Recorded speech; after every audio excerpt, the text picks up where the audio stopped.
नमस्कार। इलेक्ट्रोहोम्योपैथी के इस विशेष एपिसोड के अपने निजी चैनल #DR अनिल श्रीवास्तव पर आपका स्वागत है। इससे पहले कि मैं आज के इस कार्यक्रम को आरंभ करूं, अगर अभी तक आपने हमारा ये चैनल सब्सक्राइब नहीं किया है तो आप सब अपने इस प्यारे दोस्त के इस YouTube चैनल को सब्सक्राइब कीजिए, लाइक कीजिए और घंटी दबाइए, जिससे मैं आपके बीच जल्द से जल्द पहुंच सकूं। पिछले प्रोग्राम में हमने आपसे चर्चा किया था the types of treatment in medical system और इन्वॉल्व इन इलेक्ट्रोहोम्योपैथी सिस्टम।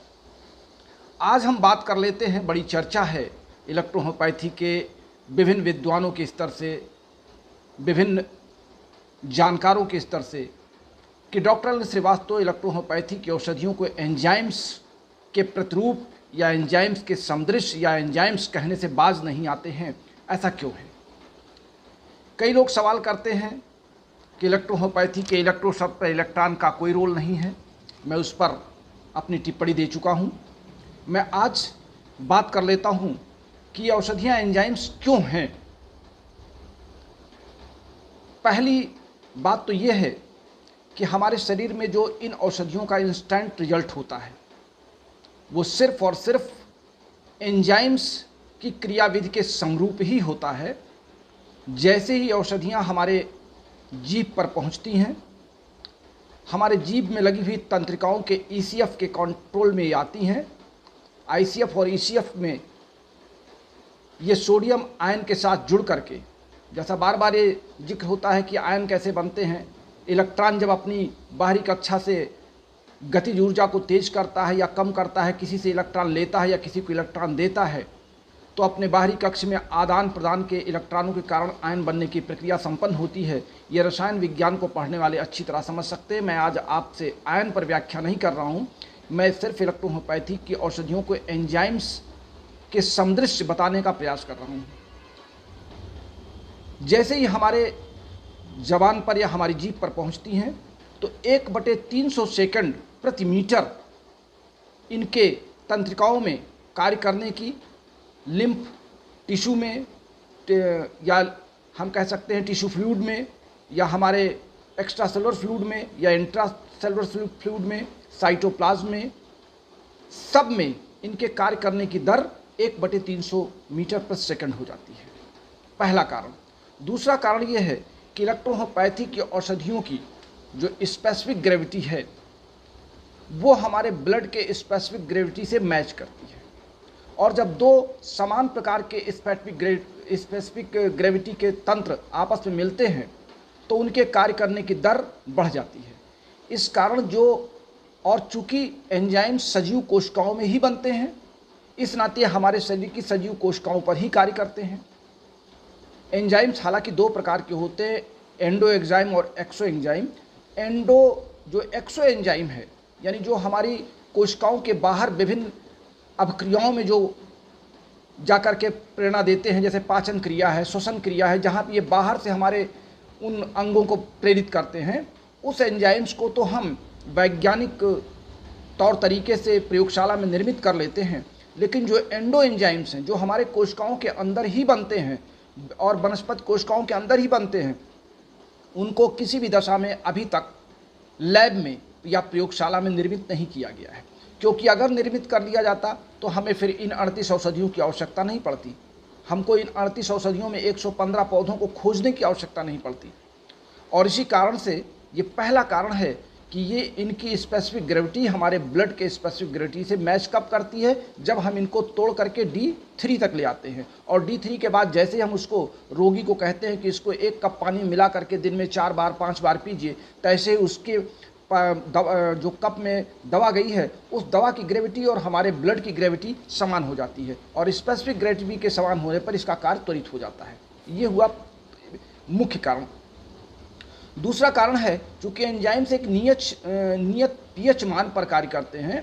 नियत pH मान पर कार्य करने के कारण चूँकि ये ना अधिक क्षारीय होते हैं ना अधिक अम्लीय होते हैं, तो अत्यधिक अम्लीय या अत्यधिक क्षारीय माध्यम में ये निष्क्रिय हो जाते हैं। इसीलिए कहा जाता है कि हमको इलेक्ट्रोहोम्योपैथी की औषधियों के साथ आगे और पीछे बहुत ज़्यादा खट्टे या खटाई का प्रयोग या अचार का प्रयोग नहीं करना चाहिए। उसका सिर्फ कारण ये है कि वहाँ पर पीएच मान हमारे बॉडी की कोशिकाओं के तंत्र है वहाँ पर पीएच मान कम हो जाता है और वो मीडिया चेंज हो जाता है, तो हमारे एंजाइम्स की जो स्पेसिफिक ग्रेविटी है वो प्रभावित होती है। अगला कारण ये है कि ये एक निश्चित टेम्परेचर पर कार्य करते हैं। हमारे बॉडी का जो टेम्परेचर है 37 डिग्री सेंटीग्रेड का या 98.6 फ़ारेनहाइट पर ये बेहतर काम करते हैं और ये 37 से जाते जाते 40-42 डिग्री तक पहुँचते पहुँचते इनके कार्य की क्षमता घटती जाती है। इसीलिए स्वस्थ शरीर के विभिन्न स्वस्थ अंगों की स्वस्थ कोशिकाओं पर अपनी प्रतिक्रिया देते हैं। और प्रतिक्रिया किस रूप में देते हैं? ये एज ए कैटालिस्ट देते हैं, क्योंकि ये किसी रासायनिक अपक्रिया में भाग नहीं लेते, बल्कि हमारे शरीर की कोशिकाओं में होने वाले विभिन्न प्रकार के जो क्रियाएं हो रही हैं उन फिजियोलॉजिकल एक्टिविटीज़ को ये केवल प्रेरित करते हैं। हम अगर ये बात कर लें कि और दूसरी और सबसे बड़ी महत्वपूर्ण बात है, मैंने आपको बताया कि एंजाइम्स आपस में प्रतिक्रिया नहीं करते। बहुत अधिक एंजाइम्स पाए जाते हैं, एंजाइम्स के नाम अनगिनत हैं, एंजाइम्स के कार्य अनगिनत हैं, लेकिन एंजाइम्स की सबसे बड़ी जो आपस की क्रिया न करने वाली विशेषता है, इस कारण हम विभिन्न पौधों को आपस में मिला करके एक औषधि बना लेते हैं। इसको मुख्य बात आप समझें कि हम विभिन्न पौधों को आपस में क्यों मिलाते हैं एक दवा बनाने के लिए, क्योंकि उसमें से जो प्राप्त एंजाइम्स हैं हमारे कोशिकाओं के, वो कोशिकाओं में पाए जाने वाले एंजाइम्स आपस में प्रतिक्रिया नहीं करते हैं। इस कारण हम इनको एक ही साथ मिला देते हैं और जिस एंजाइम्स की आवश्यकता हमारे जिस कोशिका के टारगेट सेल को होती है, उस टारगेट सेल पे वो एंजाइम्स अपना जाकर के रोल अदा करते हैं। शेष एंजाइम्स हमारे बॉडी में फीडबैक मैकेनिज्म के द्वारा सबसाइड कर लिए जाते हैं। यानी कहने का तात्पर्य है कि जब हम एक से अधिक एंजाइम्स अपने शरीर में प्रवेश कराते हैं तो से एक जो एंजाइम्स हमारे कोशिकाओं के लिए आवश्यक होता है वो तो कार्य करता है, शेष एंजाइम्स निष्क्रिय अवस्था में सबसाइड कर लिए जाते हैं। इसी कारण हम अगर 3800 दवाओं का सेवन कर लें और हमारे स्वस्थ शरीर को उनकी आवश्यकता नहीं है तो हमको उस दवा का कोई साइड इफेक्ट नहीं पड़ेगा। अन्य चिकित्सा पद्धतियों में साइड इफेक्ट के कारण इसीलिए दिखाई पड़ते हैं चूँकि वो हमारे फिजियोलॉजिकल एक्टिविटीज़ में सीधे भाग लेती हैं, लेकिन हमारी इलेक्ट्रोहोपैथी की औषधियाँ ये फिजियोलॉजिकल एक्टिविटीज़ में भाग नहीं लेती, बल्कि ये उन प्रक्रियाओं को प्रेरित करती हैं एज ए उत्प्रेरक या एज ए कैटालिस्ट। यहाँ पर यह भी बात समझना होगा कि एंजाइम्स एक कोलाइडल पदार्थ हैं और ये अधिकतर प्रोटीन युक्त पदार्थ होते हैं। हालांकि और जो इलेक्ट्रोलाइट कंपाउंड की बात लोग करते हैं, इलेक्ट्रोलाइट कंपाउंड में उपस्थित एंजाइम सक्रिय होते हैं, तो जो इलेक्ट्रोलाइट कंपाउंड बनते हैं उसमें जो आयन बनते हैं वो इलेक्ट्रॉन की गति के कारण, इलेक्ट्रॉन के इधर से उधर आने जाने के कारण आयन के प्रतिरूप बनते हैं और इलेक्ट्रोलाइट के कंपाउंड जो केमिकल कंपाउंड्स हैं हम उसको एंजाइम्स के रूप में प्रदर्शित करते हैं। एंजाइम्स के बारे में हम ये भी मान सकते हैं, हमने हालांकि आपको सभी बातें बता दी हैं, कुछ महत्वपूर्ण चीज़ों को मैं लेकर के आपके साथ बैठा था। अब इस चिकित्सा पद्धति की औषधियाँ तभी क्रियाशील होती हैं जब शरीर के सिस्टम या अंग को आवश्यकता होती है। ये मैंने आपको बताया कि जिस कोशिका को हमारे शरीर को किसी विशिष्ट प्रकार के एंजाइम्स की आवश्यकता है वो ही एंजाइम्स हमारे शरीर की कोशिकाओं पर कार्य करेगा, शेष कार्य नहीं करेंगी। इस पैथी की औषधियाँ यद्यप विषैले पौधों से प्राप्त की जाती हैं, फिर भी शरीर पर कभी भी विषैला प्रभाव देखने को नहीं पाया जाता है। इसका कारण क्या है कि इसकी औषधियाँ शरीर के प्रकृति के प्रतिकूल कार्य नहीं कर पाती हैं। पौधों के एंजाइम्स विष नहीं हैं, एंजाइम्स कभी विष नहीं होता। पौधों के अंदर विष हो सकता है, लेकिन पौधों की कोशिकाओं के अंदर पाए जाने वाले जो एंजाइम्स हैं वो विष नहीं है। विष जीव जंतुओं में पाए जाते हैं, मधुमक्खी में पाया जाता है, सांप में पाया जाता है, बिच्छू में पाया जाता है, गूंजर में पाया जाता है, लेकिन सजीव कोशिकाओं के अंदर पाए जाने वाले एंजाइम्स में विष नहीं होता है। इस नाते हम इन औषधियों के चूँकि एंजाइम्स प्राप्त करते हैं औषध के रूप में, इस नाते इनके विषैले स्वरूप का हमारे शरीर की कोशिकाओं पर कोई फर्क नहीं पड़ता है। ये भी एक महत्वपूर्ण बात है।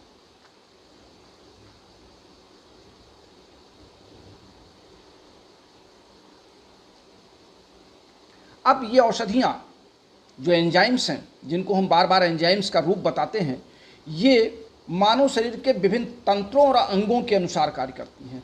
तंत्रों के आधार पर पाचन तंत्र है, तंत्रिका तंत्र है, श्वसन तंत्र है, उत्सर्जी तंत्र है, और इसके बाद उन तंत्रों के विशिष्ट अंगों के आधार पे, यानी हमारी औषधियाँ तंत्रों के आधार पर और अंगों के आधार पर अपने एंजाइम्स की प्रतिपूर्ति करती हैं, एंजाइम्स द्वारा प्रेरित होती हैं और अपने कार्यों को एक निश्चित लेवल में ला करके समस्टेटिसिस में या होम्योस्टेटिसिस में ला करके, समस्थानिक प्रक्रिया में ला करके इसको छोड़ देती हैं।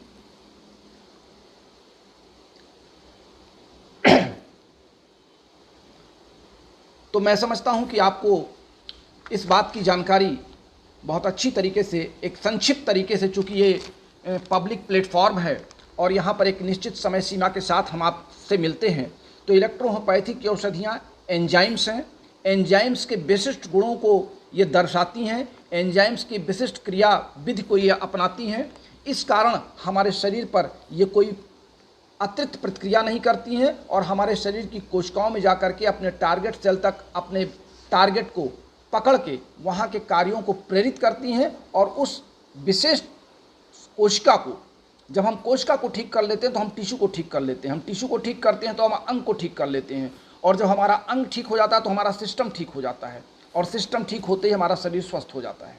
ये हमारे इलेक्ट्रोहोम्योपैथी की एक हर्बल चिकित्सा प्रणाली की एक बहुत स्वस्थ प्रक्रिया है, जो बहुत ही आसानी से समझा जाना चाहिए। इलेक्ट्रोहोम्योपैथी को विभिन्न चिकित्सा पद्धतियों के जानकार लोगों ने बहुत दिग्भ्रमित कर रखा है, बहुत तरीके के दुष्प्रचार कर रखे हैं। इलेक्ट्रोहोम्योपैथी को समझने के लिए उनके पास समय नहीं है, इलेक्ट्रोहोम्योपैथी को जानने के लिए उनके पास समय नहीं है। लेकिन हम लोगों का तात्पर्य इलेक्ट्रोहोम्योपैथी के जो एक्सपर्ट अपने आप को समाज के साथ संलग्न किए हुए हैं, अपने इलेक्ट्रोहोम्योपैथिक चिकित्सकों के साथ दिन रात अपना समय लगा रहे हैं, हम सब पूरे समाज को, अन्य वर्गों को जागरूक करने का कार्य कर रहे हैं कि इलेक्ट्रोहोम्योपैथी एक स्वस्थ हर्बल चिकित्सा प्रणाली है, जो पूर्ण रूप से हानिरहित है, सस्ती है और स्वस्थ कारक है। इस नाते आप सबसे अनुरोध है कि इलेक्ट्रोहोम्योपैथी को अपनाइए और स्वस्थ बनिए। इन्हीं शुभकामनाओं के साथ अपने प्यारे दोस्त डॉक्टर श्रीवास्तव को चलते चलाते हमारे फ़ोन नंबर को नोट कीजिए। हमारा फ़ोन कॉल और व्हाट्सएप कॉल है 9793252355। हमारी ए हैंडबुक ऑफ इलेक्ट्रोहोम्योपैथी, जो मेरे द्वारा इन्हीं बातों पर लिखी गई है और देश में बहुत लोकप्रिय हुई है। यदि आप में से किसी को उस पुस्तक को चाहिए तो हमारे इसी फ़ोन कॉल नंबर पर हमसे संपर्क कर सकते हैं। पुस्तक आपके घर बैठे पोस्ट ऑफिस के माध्यम से आपको भेज दी जाएगी। और बहुत शीघ्र ही प्रैक्टिस ऑफ मेडिसिन जो मेरे द्वारा लिखी जा रही है, जिसमें इलेक्ट्रोहोम्योपैथी की विभिन्न औषधियों का समावेश होगा, उसके देने के तौर तरीके होंगे और किन कारणों से औषध दी जा रही है, और उस पर एक पूरा का पूरा डायग्नोसिस चार्ट भी होगा, जिसको हमने बेहतर तरीके से आपको समझाने का प्रयास किया है। ये तमाम नई जानकारियों के साथ मैं अब आपसे विदा चाहूँगा। कल हम फिर मिलते हैं किसी नए विषय पर। तब तक के लिए शुभ संदेश लेते हुए इलेक्ट्रोहोम्योपैथी अपनाइए और स्वस्थ रहिए। नमस्कार।